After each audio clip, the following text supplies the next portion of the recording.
Yes, guys, welcome to I'm Onside. Today I will be reviewing Euro 2020, even though it happened in 2021.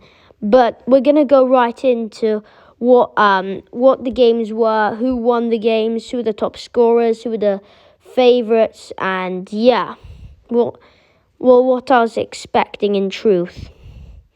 All right, let's begin. So first of all, let's start with the favourites. So Italy, of course, were a favourite. Belgium were a favourite. Netherlands were just about a favourite. England was also a favourite. Spain was a favourite, and France, Germany, and Portugal were also favourites. So a lot of the big teams were favourites to win, but I wouldn't call Croatia favourites because they're an up and down side.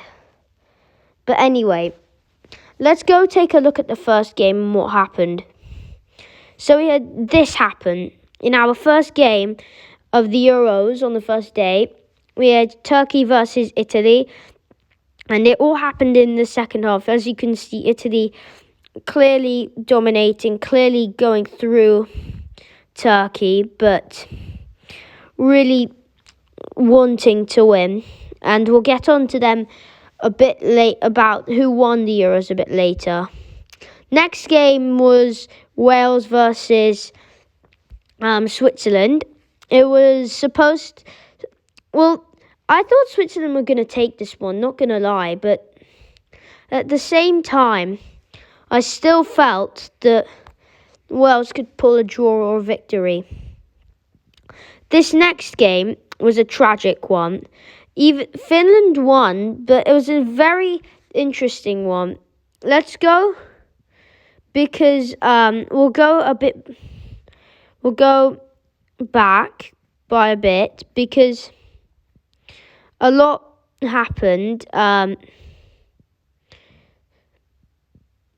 Because what had happened is that anyway. So what happened was Christian Eriksen fell onto the ground. He fell unconscious. He was stabilised the next day. Luckily now he's okay. But Finland won the game somehow, 1-0. And then after that, Denmark got a penalty and they missed it. Pierre-Emil Højbjerg could have cancelled out Pohjanpalo's goal. Okay, we're going to move on to the next one. So this was Belgium v Russia, but it was more or less played in Russia. So, if anything, this wasn't the best game either because between Belgium and Russia, but what Belgium wanted to take the knee because of the racism, which is very bad, and I'm not tolerant, and I hope that it never really happens again in football. But they tried to. Belgium took the knee. Russia refused to take the knee, and they booed. England v Croatia was next. This was like a revenge for England at a major tournament, who did pretty well. Sterling's goal was the key one. Then we're talking to Austria versus North Macedonia. So, yeah, this, of course, was a huge, huge one for Austria. They wanted to win since they had the best players, but they still did their all, North Macedonia. Netherlands v Ukraine. This was an interesting one for Ukraine. Netherlands just about clutched it, but Ukraine were close. Scotland v Czech Republic. I remember watching this one when Schick scored the halfway line second goal, and it was brilliant, genius goal. Poland v Slovakia. Well, I didn't really watch this one, but apparently Poland should be attacking. They're more or less They were more or less trying to get their victory or a draw, but not a loss, which didn't pan out the way they would have wanted it to. Ball draw between Spain and Sweden, but Spain pushed a lot more than Sweden did just by looking at the facts and the stats. All right. Hungary v Portugal. This was a very last-ditch winner one for Portugal. It made the scoreline make the scoreline look as satisfying as it really was. I think Hungary got a disallowed goal when it was 0-0. Scored, didn't count because it was off. Yeah, it was offside. And then and the last game of game 1 was France v Germany. I've had a feeling that France actually were the better side than Germany because I was watching it and they had a couple of disallowed goals, but we can say that Germany really went at them towards the end. All right, game 2 time. Let's start with Finland versus Russia. So I was expecting Russia to get this one. Not in any disrespect to Finland, who actually have done okay in this tournament. But yeah, it was a nice one for Russia, just about getting the job done. Turkey v Wales. Can we say it's a shock? No, we can't. But at the same time, it is also quite a shock. I think it's just part of the norm, actually. Italy v Switzerland. This was just an absolute blitz from Italy against Switzerland. Obviously, more attacking from Italy, and Switzerland just were very cold and were not at their best. Ukraine v North Macedonia. The time when North Macedonia just about said goodbye to their Euro 2020 hopes. But I bet they were attacking towards the end. All right. Denmark v Belgium. Denmark, who've had a bit of a collapse, didn't have Christian Eriksen at all this tournament. They didn't have Christian Eriksen at all this tournament, except for the first game that he fell down unconscious, which is sad. But Denmark v Belgium. Belgium got victorious, but Denmark were the better side. All right. We're going to go to Netherlands versus Austria. Between these two, it was a nice one for Netherlands. They also got through. Sweden v Slovakia. A bit of a lucky one for Sweden, but they took the W. They took the win.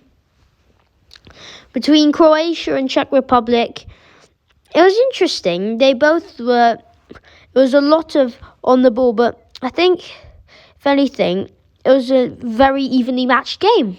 Really fair. Okay, between England and Scotland, quite a ball draw. And yeah, I think they just needed some more energy, England. All right. I remember this one. Hungary v France. Hungary parked the bus for a lot of this one, but yeah, Hungary went up a shock at 1-0. Then France, of course, had to get that equaliser. Here we are. Portugal v Germany.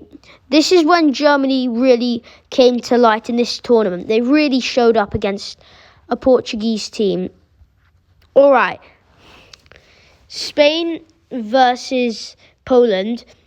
It was nice for Spain until Robert Lewandowski took his goal really well, made it 1-1. And that was a waste of a chance for Spain, more than anything. All right. Italy v Wales. Pessina got a really nice goal, really nice. Between Switzerland and Turkey, Switzerland clutched it again, and therefore it left Turkey winless or drawless. Ukraine v Austria. Austria took the victory. They were dominating the game for large periods. North Macedonia versus the Netherlands. Well, I'll tell you what, Netherlands were very good, but North Macedonia didn't put up their worst of fights. Russia v Denmark, humiliation. So, yeah, if anything, all these stats, as you can see, it was very nice to see Denmark win from what they've had to deal with, but Russia went out, and because Belgium beat Finland 2-0, wasn't Finland's worst performance, wasn't Belgium's best, but it was it was very comfortable of a game but to watch. But yeah, Finland and Belgium went home. Croatia beat Scotland 3-1, but they've had the same amount of shots, both of them. Sweden v Poland. Sweden had to take this one. They just had to. And they were very close to blowing it. Slovakia v Spain. Spain was their best night yet. Portugal versus France. Portugal and France, level-headed, very entertaining one to watch. And last but not least, in the group stages, Germany versus Hungary. Between these moments when they were put ahead to Hungary, but Germany kept fighting. Okay, leads us to the outcomes. So, in first place, we got Italy, who definitely go through. Wales go through, and do Switzerland go through?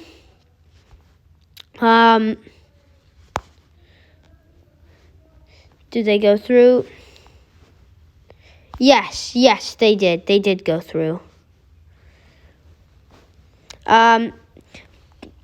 Turkey, sorry, but they didn't win anything. Belgium and Denmark went through. Finland sadly didn't go through.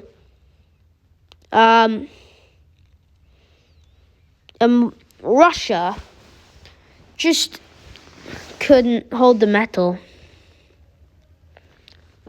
Netherlands, Austria, and Ukraine all qualified, leaving North Macedonia winless.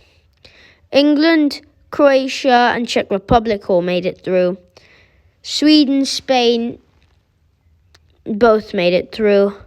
France, Germany, and Portugal made it through, leaving Poland in Group E, and in Group F, Hungary out. Alright, round of 16 time. Wales v Denmark. What a blast for Denmark this was. Really impressive display, and just some nice football. Total football. Real. Alright, Italy v Austria. I'll tell you what, I think Italy should have gone out in this one, actually. They should have gone out. You know why? Because Austria scored a goal, but it was offside. Actually, no, they shouldn't have gone out. But, if there was no offside rule, then Italy would have been out by Austria. Simple as that, really. Netherlands v Czech Republic, a real shock. But Czech Republic, they exploited the Netherlands' defence, and Netherlands paid for it. Czech Republic won 2-0. Here we go. Belgium v Portugal. Portugal were dominating, and they kept going, trying to get the equaliser, couldn't find it. Jota wasn't at his best that day. Croatia v Spain. Nice one for Spain, and just kept scoring the goals. And they didn't just win, they won by a fair one. But Croatia brought it back until it was extra time, and then Spain were like, alright, bye-bye. Alright, so between France and Switzerland shockingly were victorious, but it's because they didn't give up Switzerland. But France really dominated them, and Mbappe is the unlucky guy who takes all the blaming for missing the penalties. All right. England v Germany. Oh, this was amazing to watch. Germany kept attacking, but England scored the chances they had compared to Germany. Sweden v Ukraine. Yeah, Ukraine put up an impressive display. So did Sweden. But, yeah, Ukraine were just a bit too strong for Sweden. Penalties again. So it was between Switzerland and Spain. Spain won 3-1, but I saw on penalties. But I saw the shambolic mistake that led to Shaqiri's equaliser. Then Freuler with a bad challenge got sent off. Oh, yeah, I think that was just about a red card. But and this is who took the pens and all of that. All right, next game. I was rooting for Belgium to win the Euros, actually, but they didn't. And all because Italy are a very good side, and they know how they can organise themselves. It was 1-0 to Italy, 2-0, and then Lukaku put Belgium back into the game. And then, in the end, they couldn't. They just couldn't, Belgium. I think Lukaku could have made it 2-2, but he couldn't quite. Czech Republic v Denmark. It was an interesting one. Czech Republic were kept attacking in that second half, but Denmark were just a tad too strong for them. Ukraine versus England. This is when everyone said, it's coming home. And I was thinking that it may have came home. You'll find out sooner. But yeah, it was a very interesting one. Semi-final time. Italy v Spain. Well, Italy v Spain was interesting. I think Italy got a bit lucky. Morata equalised, cancelling out Chiesa's opener. But here are the penalty takers who scored and did all of that. All right, finally, in the next semi-final, England v Denmark. Well, I'm going to talk a bit more about this one because the England fans have been up to antics, booing. I forgot to tell you this, but against Germany and Denmark, they booed their opposition's national anthem against Denmark and Germany. It was really bad, and it doesn't make any, and it doesn't change anything, and it doesn't make any better that there was an English fan who pointed a laser at Kasper Schmeichel, and that's all sorted out now. That they were fined $26,000 for doing all of that. England fans, it's a huge letdown. But yeah, England went through, made it to the final after extra time, kept pushing, and yeah. Finals. Between Italy and England. England took a really early lead through Luke Shaw. It was a beautiful goal. Then Bonucci cancelled it out, made it 1-1, equalising. And then it went to extra time. No one scored in extra time. So therefore, it went to the worst possible thing for England. Penalties. It was 1-0. Italy scored their first kick. Then Kane scored his. Then Belotti missed his. Then Maguire scored his. It was 2-1 now. Bonucci scored his. Rashford missed his. Bernardeschi scored his, but Sancho missed his. Jorginho missed his. It was 3-2, and Saka, if he scored, it would have went to sudden death. But sadly for England, it wasn't to come home. They lost the final because Saka unfortunately missed the penalty. Really, really unfortunate. And let's just say that there's no room for racism anywhere. But we're not just done yet. The stats. We're going to start from the bottom. Red cards: Ethan Ampadu, Gret Krikoviak, Harry Wilson, Marcus Danielson, Matthias de Ligt, and Remo Freuler have all something in common. They got a red card. The yellow cards will take a lot of time, but Zuba got the most assists. Lukaku, Karim Benzema, and Harry Kane got tied third in the Golden Boot, for top scorer at least. Emil Forsberg also was tied third, but Patrick Schick and Cristiano Ronaldo got 5 goals to each, and therefore they both get the Golden Boot. Yeah, so that's it for me. Italy are the champions of the Euro 2020, even though it happened in 2021, like I mentioned earlier, because it was the COVID-19 pandemic.